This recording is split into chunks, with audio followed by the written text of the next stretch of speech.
আবারও দুই ভাগে ভাগ হয়ে বাংলাদেশ দলের যাত্রা, সঙ্গে ফরম্যাট আর ম্যাচের সংখ্যাটাও এক। তবে এবার আরব আমিরাত নয়, ভেন্যুটা পাকিস্তান। তবে সিরিজের ফলাফলের পুনরাবৃত্তিটা হয়তো চাইবে না ক্রিকেট প্রেমীরা।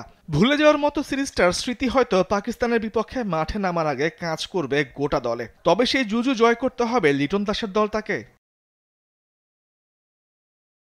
28 মে পাকিস্তানের মাটিতে শুরু হবে বাংলাদেশ পাকিস্তান টি-20 সিরিজ। এই সফরে বাংলাদেশ ক্রিকেট দল দুই ভাগে ভাগ হয়ে যাচ্ছে। ইতিমধ্যে রবিবার ভোরে পাকিস্তানে পৌঁছেছে বাংলাদেশ ক্রিকেট দলের প্রথম বহর। হাসান মাহমুদ, তানভীর ইসলাম, পারভেজ হোসেন ইমন, তানজিদ হাসান সাকিব, ম্যানেজার নাফিস ইকবাল ও সাপোর্টিং স্টাফ সহ মোট 10 জন পৌঁছেছে পাকিস্তানে।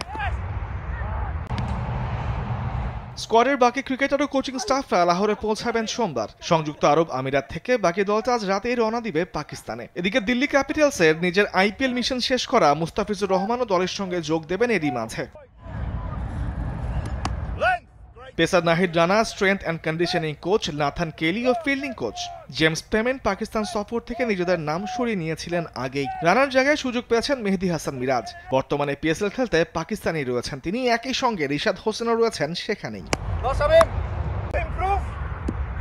26 মে পুরো দল জড়ো হওয়ার পরই নেমে পড়বে মাঠের অনুশীলনে। 26 ও 27 মে দুদিন অনুশীলন করবেন ফিল সিমন্সের শিষ্যরা। এরপর 28 মে শুরু সিরিজ। দ্বিতীয় টি-20 30 মে এবং শেষটি 1 জুন।